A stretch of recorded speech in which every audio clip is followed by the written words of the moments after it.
para ser claros, ellos no quieren distinguir entre la relación con Dios antes de la caída, es la misma relación, y la relación de gracia después de la caída. Es la misma relación, según ellos. Para ellos, ambos estados se caracterizan por gracia. Por eso disminuye, en nuestra opinión, el significado de la caída. La teología del pacto postula un pacto de obras y un pacto de gracia. Obras antes, gracia después de la caída. La diferencia es que en el pacto de gracia Jesús cumple con las obligaciones del pacto de obras, como ya hemos dicho. Las que nosotros no cumplimos en Adán y las que no podemos cumplir como pecadores. Cristo cumplió estas obligaciones. La gracia del pacto de gracia es que Jesús ha cumplido por nosotros las obligaciones del pacto y ha sufrido la penalidad por nuestra falla de obedecerlas.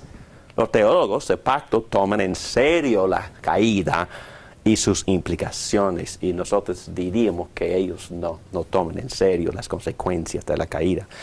Y vamos a ver durante nuestro estudio, que va a empezar en las próximas clases, que estos teólogos no entendían ni a Calvino, ni a los puritanos, ni la necesidad de un representante para cumplir las obligaciones del pacto en forma de contrato.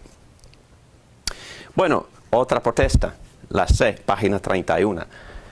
Ellos protestan la idea de la teología del pacto, diciendo que en vez de poner el énfasis en lo que Cristo hace por nosotros, pone el énfasis en nosotros mismos, y así crea una incertidumbre en cuanto a la seguridad de la salvación.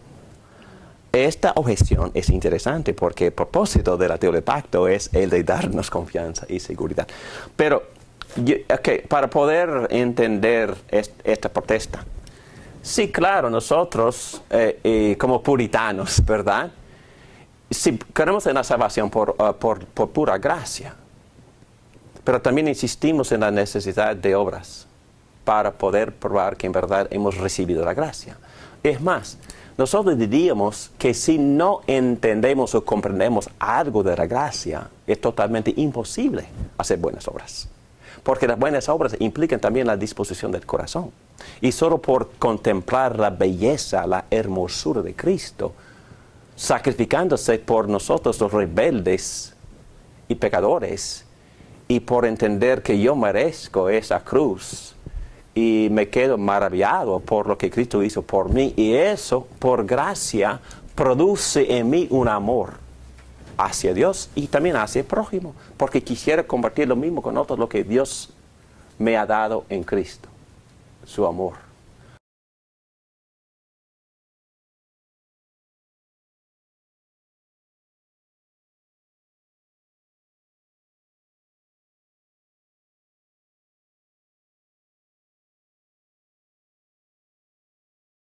Entonces, es una falsa crítica decir que por esta énfasis en buenas obras estamos negando o poniendo por un lado la obra de Cristo. No, estamos diciendo que la obra de Cristo es lo que nos impulsa o los motiva y lo que cree en nosotros, como ya hemos dicho varias veces, el querer y el hacer para obedecerlo. Nos confirma. Nos confirma, exactamente.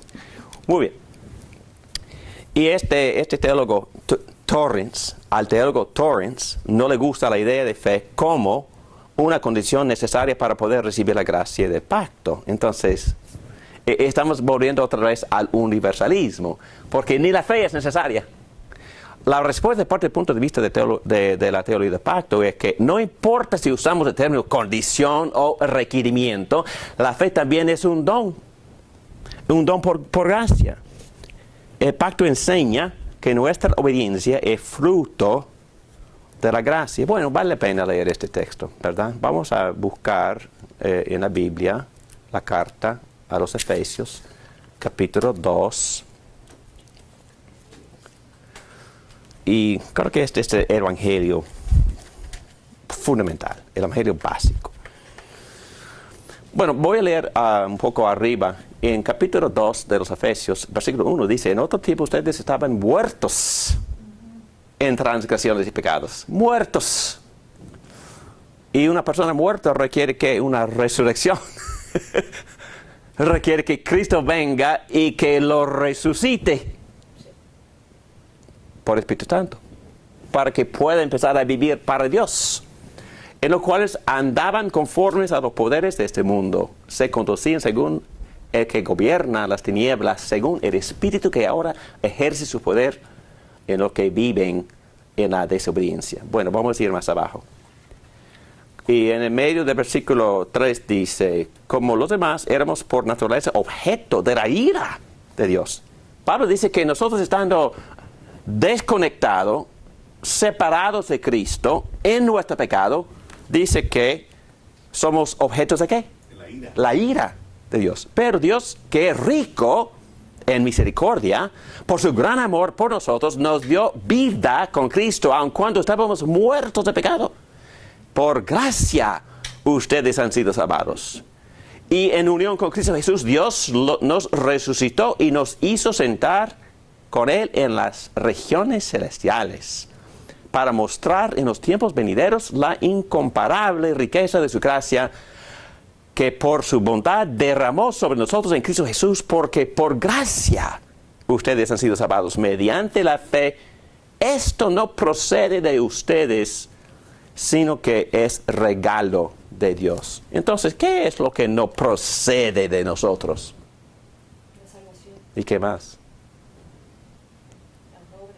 ¿Qué más? La fe. La fe. Entonces, es increíble que aún en el concepto bíblico de la gracia, Dios nos expresa su amor, nos expresa favor, a pesar de que de lo que merecemos ira, pero también nos otorga como uno de los regalos de la gracia el mismo instrumento que nosotros necesitamos para poder recibir la gracia, que es la fe. Y la ilustración que siempre usa Pedro en cuanto a eso es la cuchara. La cuchara que nos alimenta. Que nos alimenta, que nos permite recibir la medicina necesaria para recibir el remedio. Entonces, ¿qué es el remedio? Cristo. Entonces nos da la cuchara, que se llama la fe. El instrumento que nosotros usamos para poder recibir la gracia salvadora en Cristo Jesús. Entonces no estamos diciendo que estamos salvos por obras, pero estamos insistiendo en que la fe es necesaria. La fe sí es necesaria, pero la fe también es parte de lo que Dios da. La fe es requerimiento, pero aún este requerimiento es dado por gracia. Somos salvos solo por la gracia, solo por medio de la fe, solo en Cristo. En resumen, la teología del pacto enfatiza la gracia de Dios en la obra de Cristo y la gracia de Dios en establecer y en mantener la relación de Dios con su pueblo. Entonces nosotros no estamos diciendo que solo Dios imparte o otorga el inicio de nuestra salvación. Estamos diciendo que en este paquete que se llama gracia también se incluye... ¿Qué más se incluye? ¿Solo Dios participa en la gracia al principio? Espíritu Santo. El Espíritu Santo, ¿y qué me está haciendo, qué está haciendo en mí el Espíritu Santo? Me está incluyendo para participar. Para participar. Entonces, está incluido mi santificación. Está incluido mi santificación. Es que no solo Dios me salva por gracia, pero también me madura. Y Él produce ese Y produce. ¿Qué dice Pablo? Es que la vida que yo vivo por medio de Cristo, quien mora en mí. Entonces Pablo también en Gálatas 4 dice que él está orando por los Gálatas para que Cristo fuera formado y me gusta más, forjado en ellos. No, nosotros vivimos por gracia, empezamos por gracia, pero también caminamos por gracia. Y Dios garantiza ese caminante por gracia. Y Pablo garantiza hasta mi glorificación. Entonces voy a llegar hasta allá, voy a perseverar porque Dios me conserva en su gracia. Es más, hay una lucha entre yo no quiero dejar que el Espíritu domine, el Espíritu quiere guiarme y dirigirme y yo me opongo. Hay una lucha espiritual. ¿Y quién gana? Dios gana. Dios Es gana. verdad que nosotros tenemos que participar, pero no son dos participantes iguales, porque hay uno mucho más poderoso, que garantiza. El que empieza, Filipenses 1:6, el que empieza la buena obra en ustedes, lo cumplirá hasta el día de Jesucristo. Y hay muchos textos más de esa clase, también otro que se encuentra en primera a los Tesalonicenses, en capítulo 5, que es Dios que nos santifica hacia el final. Y eso no nos hace flojos tampoco, pero nos estimula, nos motiva. Dios me está conservando, qué bueno. Mi salvación está garantizada, wow, qué cosa. Dios me ama, increíble, me ama tanto que siempre está conmigo para influir en mi vida hasta que nunca jamás yo lo abandone, pero más que Él nunca jamás me abandonará. La palabra de Dios dice que nos renueva cada día. Cada día. Y eso Excelente. quiere decir que no nos deja solos. Exacto. Y también dice que Él no se dormirá, Él guarda a su pueblo y nunca se adormecerá. Entonces, Él nos guarda, incluso cuando estamos durmiendo. Entonces nosotros somos renovados, no somos los mismos de hace un año, de hace días, incluso, porque Él nos renueva cada día con la experiencia que pasamos, con todo lo que sucede en nuestra vida, pues nos guía en ese camino que tenemos, ¿no? Hacia Me gustan los salmos que dicen hasta el sueño me da. Voy a confiar más en esos salmos. Muy bien dicho, gracias. Y a veces no tenemos la valentía o el denuedo de predicar así.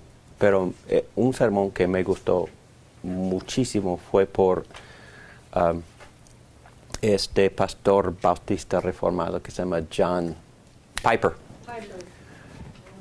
Y él dice que en el paquete, cuando nosotros predicamos el Evangelio, el Evangelio es un paquete completo. Tenemos que predicar empezando, según este bautista, la elección, el llamado eficaz, la justificación, la adopción, la santificación y la perseverancia hasta la glorificación. Es un paquete completo. No es un paquete que Dios nos da en secciones, en partes. No, es que cuando confiamos en Cristo, todo ese paquete se me da. Inclusive mi lugar en el cielo. Este mismo texto dice que estoy sentado en las regiones celestiales ahora mismo, estoy ahí ahora, no tengo que esperar. Entonces es un paquete completo. Otra vez, sobre los que enfatizan la soberanía de Dios, tendrían el denuedo de predicar ese tipo de sermón. Pero qué animador, ¿verdad? Qué animador entender que la salvación depende de Dios. Entonces estamos honrando a Dios como Dios.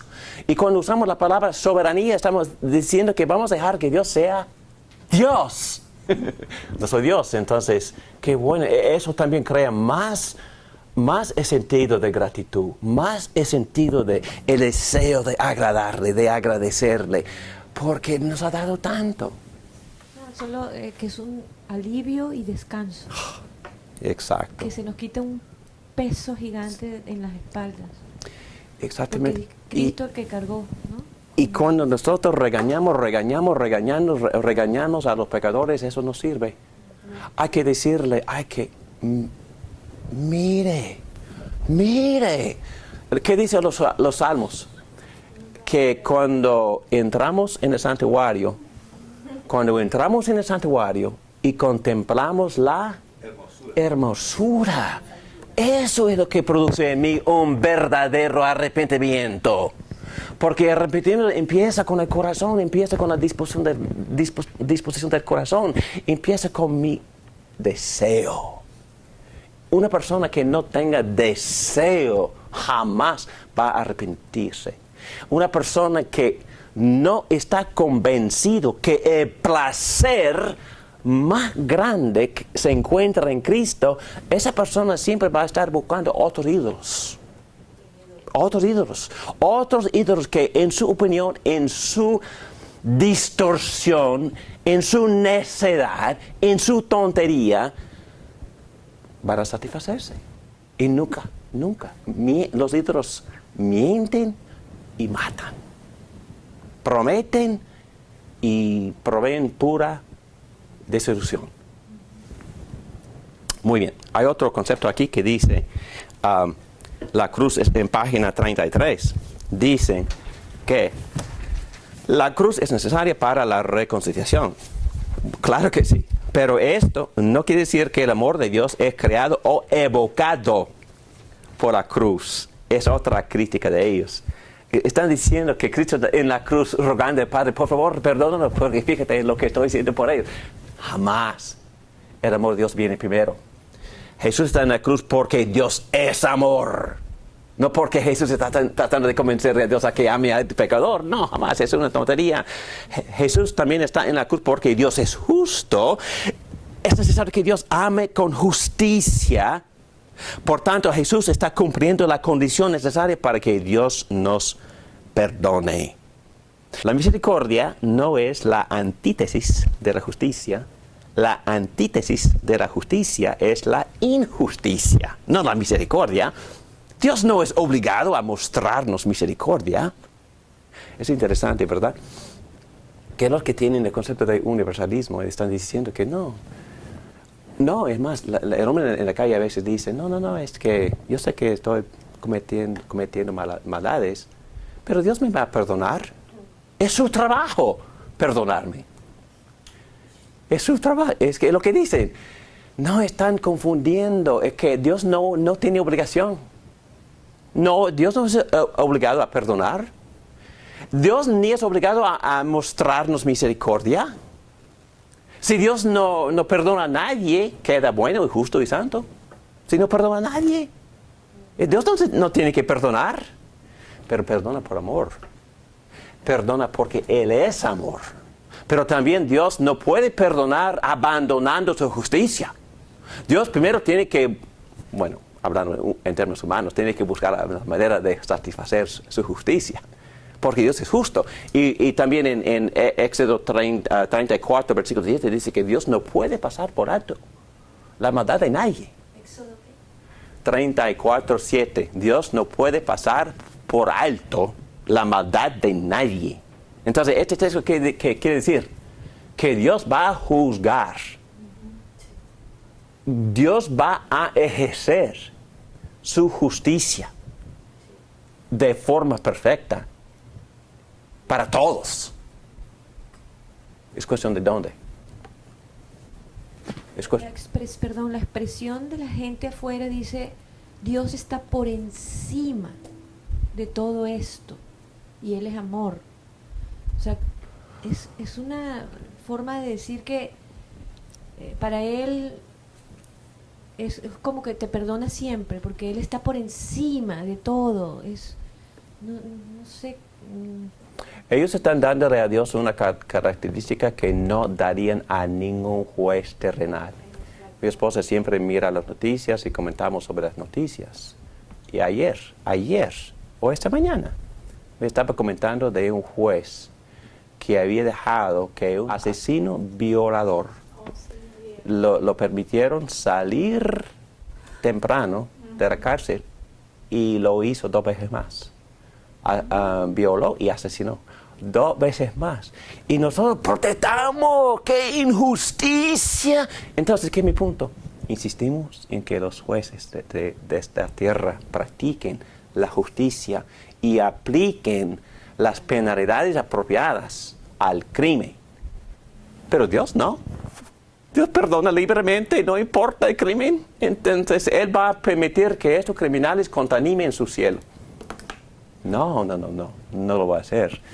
Él va a excluirlos de su reino eterno por amor. Por amor. Y nosotros hacemos lo mismo.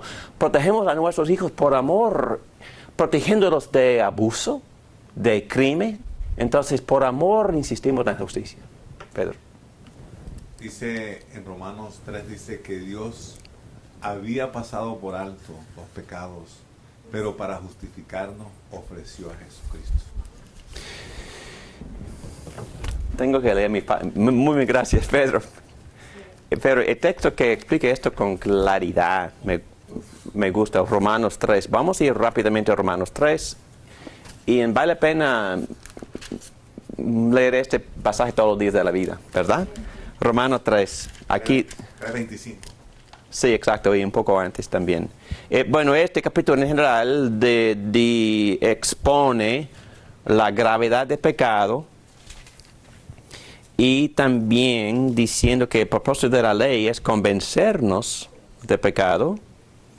Pero en versículo 21 dice, pero ahora, sin la mediación de la ley, se ha manifestado la justicia de Dios, de la que dan testimonio la ley y los profetas. Entonces, la ley y los profetas hablan de la gracia y también del evangelio. Esta justicia de Dios llega mediante la fe en Cristo Jesús a todos los que creen. De hecho, no hay distinción, pues todos han pecado y están privados de la gloria de Dios. ¿Por qué? Pero, por su gracia, son justificados gratuitamente mediante la redención que Cristo Jesús efectuó. Dios lo ofreció como un sacrificio, me gusta más, propiciatorio. Porque propiciar quiere decir, ¿qué quiere decir propiciar? Satisfacer la ira. Absorbe, desvía la ira de nosotros porque Cristo la absorbió. Entonces, por hacer eso, por morir en la cruz, absorbiendo la ira, Cristo satisfizo la justicia, porque fue castigado de medida infinita en la cruz por 3 horas por nosotros, y bajo una gran oscuridad, y Dios había separado de su Hijo. ¿Y por qué me has desamparado? Entonces Cristo sufriendo el abandono que nosotros merecemos por nuestros pecados. Anteriormente, y Él lo hizo para así demostrar su justicia. En otras palabras, Cristo murió en la cruz para satisfacer el atributo de la justicia. Porque la justicia requiere, ¿qué requiere la justicia? Pagar la deuda. La deuda, pagar la justicia, castigo. Entonces, cuando dije, es cuestión de dónde, entonces nuestros pecados fueron pagados ¿dónde? En la cruz, en Cristo. Y los pecados de los que no creen en Cristo, ¿dónde serán castigados? En ellos mismos, separados eternamente de Dios. Entonces no hay otro remedio, Cristo o separación. Dios había pasado, anteriormente en su paciencia, Dios había pasado por alto los pecados. Pero en el tiempo presente ha ofrecido a Jesucristo para manifestar su justicia. Es interesante que Pablo siempre vuelve a la justicia. Nosotros hablamos de puro amor. Es que eso no fue la preocupación de los judíos. Los judíos estaban, si es la palabra correcta, atónitos. Pablo, ¿qué predicas? ¿En serio? Que por fe en Cristo la persona escapa la condenación. ¿Dónde está la justicia? Y Pablo está explicando dónde está la justicia. La justicia, la ira fue derramada en Jesucristo. Y es el secreto del Evangelio. Voy a seguir, dice, pero en tiempo presente ha ofrecido a Cristo Jesús para manifestar su justicia. De este modo, aquí está la clave, de este modo, no en la cruz, Cristo sufriendo la ira de Dios. De este modo, Dios es justo, mantiene su justicia y a la vez justifica. ¡Qué bárbaro! Entonces, a la vez, el que justifica a los que tienen fe en Jesús. ¿Qué cosa? Hay un pasaje en Hebreos 10, dice que el que violaba la ley de Moisés moría irreversiblemente por el testimonio de 2 testigos más. Dice, ¿cuánto más el que desprecie el sacrificio de Jesucristo? Dice que ya no queda más remedio para la persona. Más remedio. Así que el universalismo no cabe. No cabe. Yo quería decir, en el Salmo 101, la palabra dice, mis ojos pondré en los fieles de la tierra para que estén conmigo, dice David, ¿no? Y el que ande en el camino de la perfección, me servirá. No habitará dentro de mi casa el que hace fraude. El que habla mentiras no se afirmará delante de mis ojos. De mañana, dice, destruiré a todos los impíos de la tierra para exterminar de la ciudad de Jehová a todos los que hagan iniquidad. Exacto. Y por eso también nos muestra la necesidad de la cruz de Cristo, y vale la pena también volver a leer lo que Pablo dice en Gálatas 3. Todos los que viven por las obras que demanda la ley, lo que quieren decir, bueno, esto es salvo por obedecer a la ley. Y dicen, están bajo maldición. Porque nadie obedece a la ley. Nadie. Es imposible. Nadie ha obedecido ninguna de las leyes. Porque Cristo interpretó las leyes como actitud de corazón. Entonces empezamos en el corazón de idolatría, de codicia. Dice así, todos los que viven por las obras que demanda la ley están bajo maldición, porque está escrito, maldito sea quien no practique fielmente todo lo que está escrito en el libro de la ley, y nadie lo hace. Ahora bien, es evidente que por la ley nadie es justificado delante de Dios, porque el justo vivirá por la fe. La ley no se basa en la fe.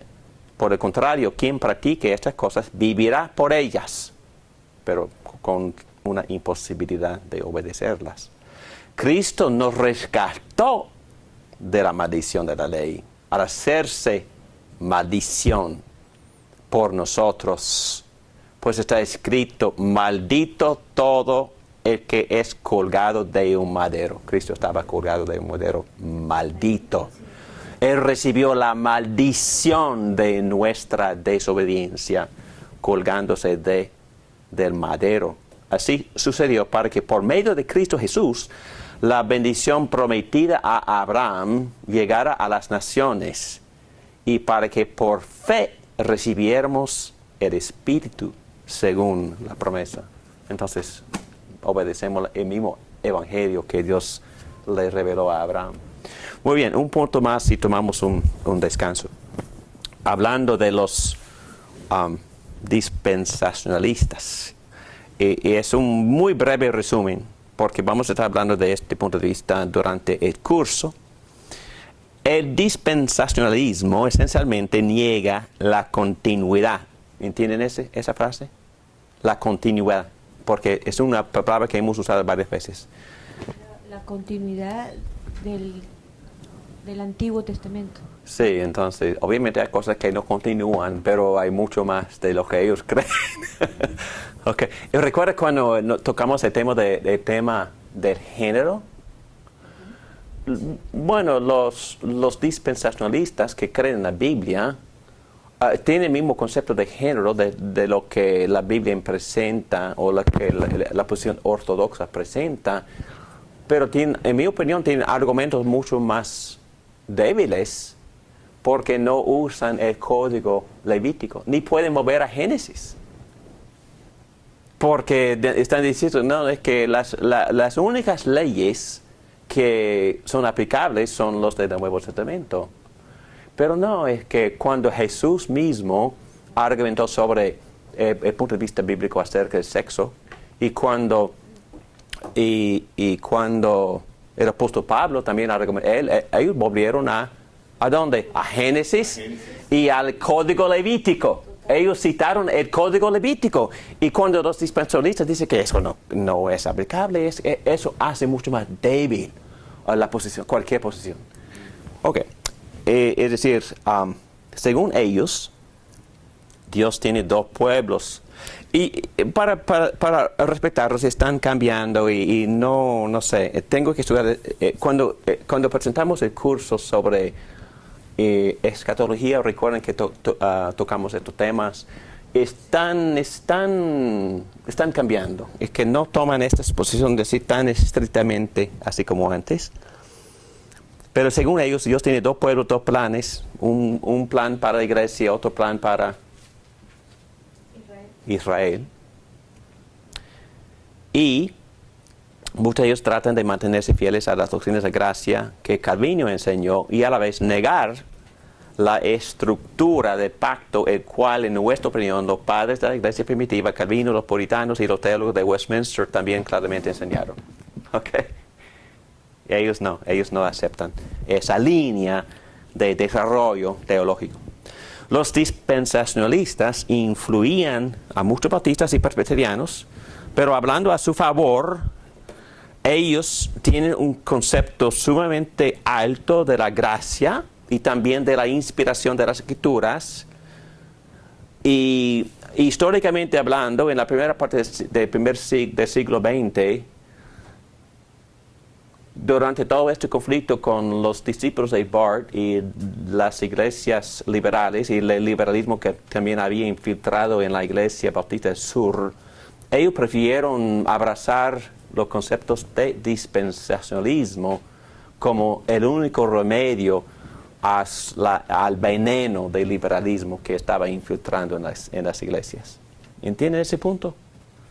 Prefirieron el dispensacionalismo que el liberalismo, en otras palabras. Entonces, no abandonaron la fe, pero solo abandonaron este esquema. ¿Quiénes? Los dispensacionalistas. Es decir, prefirieron lo que había enseñado. ¿Pero de qué época está hablando? Estoy hablando del siglo XX. Estoy hablando de como los años entre 40 hasta hoy. 1940 hasta hoy. Okay. Porque prefirieron las enseñanzas de Scofield y de Ryrie. Y cuando estudiamos escatología, les di esos libros para leer, porque lo que tienen es un Scofield Reference Bible, una Biblia de referencia de Scofield, la Biblia de mi propia madre. Ella leía esa Biblia todos los días, porque ella también mi padre eran precisamente dentro de esa línea de fundamentalistas, pero estaban luchando y estaban perdiendo la lucha en la iglesia madre presbiteriana en contra del liberalismo.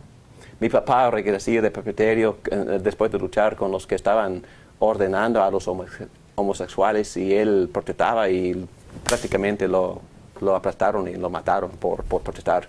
¿Cómo pudiera ser tan sensible y tan intolerante? Entonces estaban en vez de seguir a los discípulos de Barth, ellos prefirieron ese otro esquema. Entonces, porque no había mantenido el esquema del antiguo pacto, entonces, para su defensa, prefirieron dispensacionalismo, que era más fiel a las Escrituras que este liberalismo, obviamente, para poder defender a mis propios padres. ¿Ok? Muy bien, entonces, lamentablemente en ese caso, elegir la opción de dispensacionalismo para escapar al liberalismo implica dejar el esquema que la Biblia misma enseña para interpretarse. Muy bien, tomemos un descanso.